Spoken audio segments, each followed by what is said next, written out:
If you've ever Googled something like, how do I find purpose in retirement? I want you to know that you're not alone and that it's great news.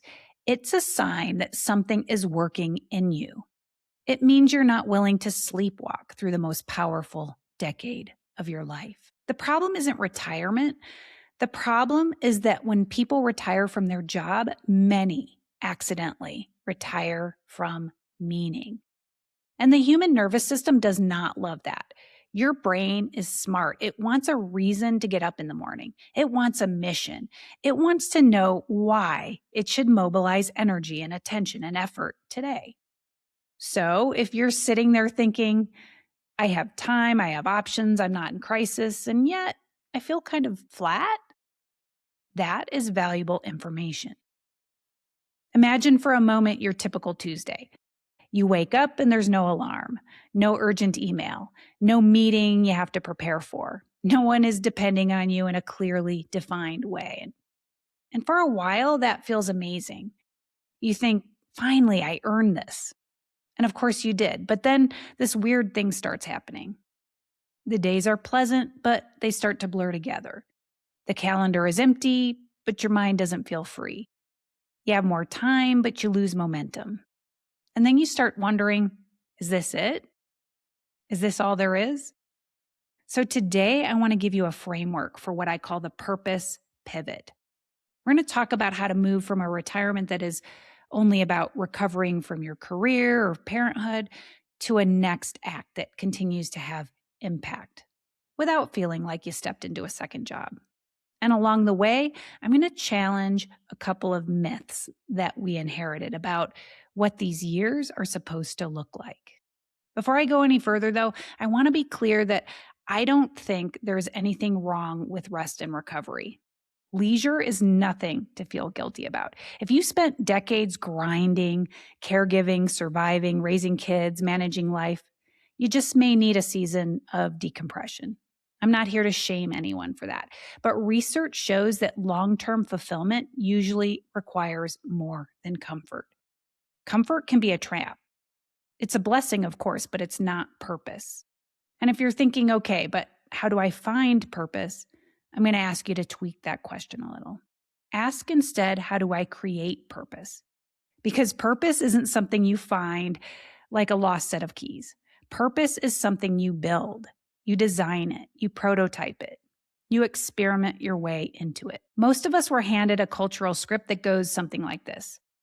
You work hard for 40 years, you sacrifice, you're responsible, you save your money, and then you retire when you reach some arbitrary finish line. Retirement is the reward. It's a life of pure leisure where you finally get to focus on yourself. You get to enjoy freedom forever. And while that sounds wonderful, it's great until you're in it. That's when you realize that all the things that made you successful in midlife weren't really burdens, were they? They gave your life meaning. Things like structure and responsibility and contribution, feeling needed. They gave you identity, social connectivity, a sense of usefulness. And it all disappears at once, doesn't it? It creates a void. It's why some people retire and feel untethered. Their days used to produce purpose for them automatically, but now they have to create it intentionally. I learned this the hard way when I did my own pivot from academia. I spent more than 2 decades doing clinical science, medical research, and I loved the rigor. I loved the questions. I loved feeling that the work mattered. But there came a point when I felt trapped in those ivory walls. I felt called to more freedom of entrepreneurship. And that was confusing because I actually had a lot of freedom as a tenure-track professor of medicine. When I finally stepped away, I expected relief. And while I did feel some of that, I also felt untethered. It's not because I didn't have enough to do, but because I had lost my built-in mission and identity.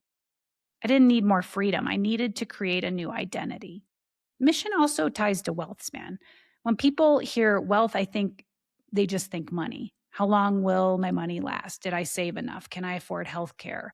Can I afford the next 20 to 30 years? And they're all important questions, but I think we need to expand our definition of Wealthspan beyond how long will my money last. We have to expand the definition into something more meaningful, like how much impact can I have? I'm not suggesting that you have to leave some grand, dramatic, lasting legacy. I mean, how will you impact your community, your family, your inner circle? Why? Because you can be financially secure and still feel emotionally undernourished. You can be asset rich and impact poor. And it's confusing when that happens because we're told once you achieve financial independence, you've made it, you're free. But freedom without meaning can quickly turn into drift. Or if it isn't drift, it's the psychological trap of more. For many of us who were achievers, we got used to the next rung on the ladder mentality. Another promotion, another goal, another project, another milestone. It's not all that unusual in our society today, but the problem with that more is always going to be a moving target. At some point, more stops working as our compass, which is why we need a pivot. Rather than thinking of retirement as the finish line, we shift to thinking of it as our launch pad. Rather than thinking of Wealthspan in terms of retirement savings, we shift to thinking about our impact. Importantly, we create our mission or purpose by intentional design, not by default. How do we do that? How do we build that mission without turning retirement into just another treadmill? We do it by creating a legacy blueprint. Many of us tend to treat legacy like something that happens after we die, like it's what people talk about at our funeral or write in our obituary. But legacy is actually built in the ordinary choices that you make while you're alive. It's how you use your time today. It's how you show up. It's what you protect, who you invest in. So here's a simple exercise I want you to do today. Imagine you're not trying to find your passion. Instead, you're trying to identify your natural contribution. That's the thing that you naturally gravitate toward that feels both meaningful to you and valuable to others. And that thing typically sits at the intersection of three questions. The first question is, what do people often come to me for? Not what do they flatter me about? What do they actually seek me out for? Is it your balanced perspective? Is it your calm, your strategy, your compassion? Maybe it's problem solving or your humor or reliability. The second question is, what problem makes me lose track of time? Is there something that you can think about for hours without forcing yourself? Third question is, what do I care about enough that I'm willing to be slightly inconvenienced by it? I think that's a big one. Purpose usually comes with a bit of friction. It asks something of you. Could be your energy or your attention, a bit of effort, courage, not every day, but in a real way. To make this even more concrete, I want you to draw 3 circles that overlap on a piece of paper. In the first circle, write down the skills you have, not just your job skills, your life skills. In the second circle, write out the resources you control. Could be time, money, space in your home, flexibility, a network, life experience, wisdom. The third circle, write what you care about. That could be the problems that tug on you, the people you feel drawn to help, the systems that frustrate you, the communities you want to strengthen. And then I want you to look at those 3 circles and how they overlap. That's going to give you the first draft of your purpose. And I say first draft because this will not likely be a one and done revelation to you. This is a design process. The way those circles intersect give you insight.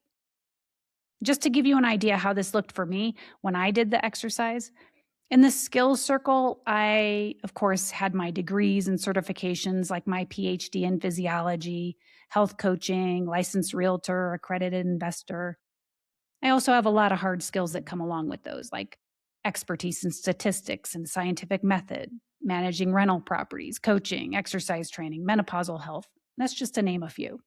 I also have soft skills like writing and speaking and leading and negotiating contracts and crunching numbers and speed reading.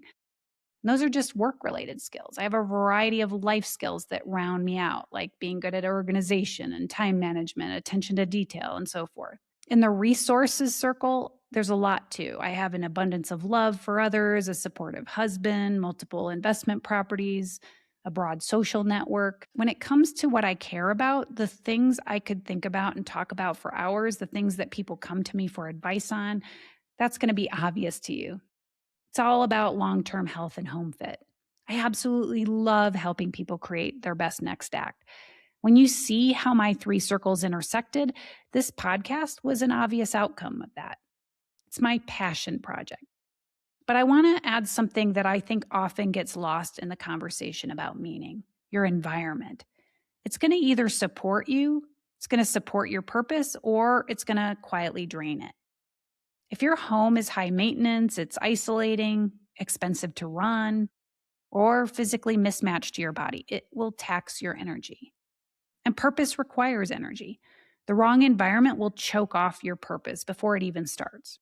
It's the reason I talk so much about right sizing, because for many people, the issue isn't motivation, it's bandwidth, it's mental load, it's the daily friction of managing a life that no longer fits. When I left academia, I left behind an environment that no longer fit me.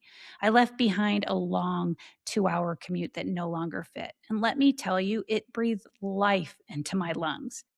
Purpose needs oxygen. Your environment is either giving you oxygen or stealing it. The places you frequent, the people you interact with, they either fit who you're becoming or they are a relic of your past. That's not to say that a pivot will be instantaneous. Sometimes it is incremental. In fact, when I pivoted into coaching and real estate, it wasn't a neat, confident leap. It was more like a series of iterations. I kept experimenting and then noticing patterns. People weren't just asking me about health or money or housing. They were asking, how do I design my next chapter so it actually fits me? Once I saw that, I couldn't unsee it. Coaching in real estate became less about negotiations and transactions and more about helping people create their ideal environment and lifestyle to support long-term independence and energy and freedom. That was a big shift for me, realizing that my work wasn't my job title. It was the impact I was having, no matter how small. That's why I want to give you some strategies to create impact using what I call a purpose portfolio. I think most people treat retirement like a single asset strategy. They'll say, I'm going to relax, or I'll travel, or I'll help with the grandkids. And don't get me wrong, any of those activities are wonderful, but they're fragile if they're your only purpose. Once travel becomes difficult, or your health changes, maybe a spouse gets sick, or finances tighten, then that single asset strategy collapses. But if you create a portfolio, that's different. It's diversified. You're spreading meaning across multiple categories, so your life stays resilient. In my view, most fulfilling retirements contain 4 key ingredients, the 4 C's: contribution, connection, craft, and care. Contribution is where you give. Connection is where you belong. Craft is where you grow and build mastery. Care is where you protect your energy and health so that you can actually do the other 3. But you have to allocate your portfolio like an investor, not a martyr, which means you don't have to go all in on one cause or one role. You don't need to become a full-time volunteer or start a nonprofit to have purpose. Think small. Smaller time investment, but diversified. Sometimes purpose looks like mentoring. Sometimes it looks like serving on a board or leading a Bible study. Sometimes it looks like becoming the family historian or building a small community. Maybe you host a monthly dinner party where people feel safe and really talk. In other words, purpose doesn't need to be grandiose. In fact, if your idea of purpose is something big and impressive, you just might be chasing ego dressed up as meaning. Real purpose is often quieter. It's repetitive. It involves showing up for a long time in a small way, day after day, with nobody even noticing. And that's why it works. That being said, it helps if you have a network. You don't have to fly solo. A lot of retirees become isolated without realizing it. And that's because work used to provide casual contact, social texture. And retirement removes that structure. So you don't just need a purpose, you need a container where purpose can live, which is why I encourage people to think about building 3 anchors. First, a purpose partner, a friend who's also designing their next act right alongside you. Not someone who just wants to complain about the world, someone who still believes they can shape it. Second, an organizational touch point, a place that you can show up regularly enough that people recognize you and rely on you in a healthy way. Third, a reoccurring container. Maybe it's a class, a board, a volunteer shift, a faith community, a mastermind, a walking group, something that makes your contribution predictable.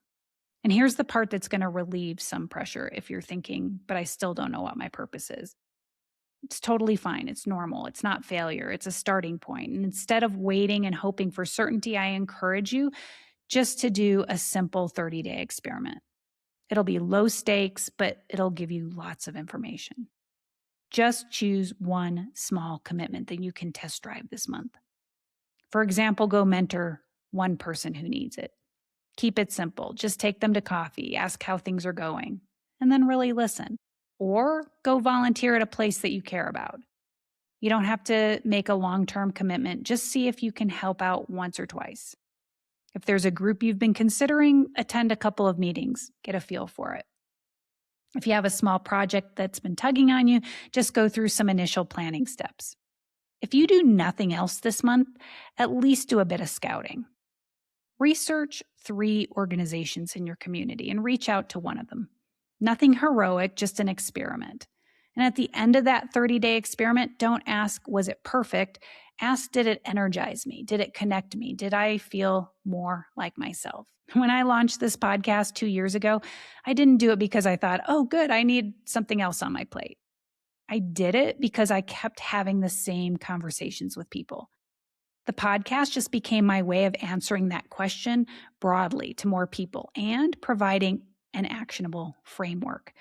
Honestly, it reminded me that purpose rarely arrives as a lightning bolt. More often, it shows up as a repeated nudge, one that you finally stop ignoring. Which leads me to a few other misconceptions about purpose that I think tangle us up. One is the pressure to go big. The belief that your purpose has to be some grand public or monetized thing. No. Purpose can be deeply meaningful and completely invisible to most people. I'll admit I succumbed to this pressure a little bit when I started the podcast, but I quickly realized that I'd do it whether I reached many people or just a few. I didn't do it to go viral. I did it as a calling. Another trap is overcommitment. Some people go from empty calendar to packed calendar overnight because they're anxious about creating meaning. They say yes to everything. And then the new purpose becomes just another form of energy depletion. I've been guilty of this one as well. I think it's too easy to say yes to just one more thing. But purpose does not need to be all-consuming. Another trap is using helping others as a way to avoid our own situation, our own transition. This is subtle. Sometimes we serve because we love to serve, but sometimes we serve because we know if we slow down, we're going to have to feel grief or uncertainty or whatever the emotion is. If that's you, I'm not judging. I've been there too. I'm just inviting you to be honest, because purpose that is built on avoidance will eventually collapse. And finally, there's the status quo trap, because changing feels scary. This is huge, especially when it comes to changing our environment. People will often stay put, not because staying is best, but because deciding what's next can feel overwhelming or exhausting. And let's be clear, postponing your life is a decision. It's just a decision made by accident, not with intention. So I challenge you to treat the next decade as a grand beginning, not a slow fade out. Take immediate action, not someday, this week. Start by texting just one person and asking them to do that 30-day purpose experiment with you. You don't need a crowd, you just need one ally.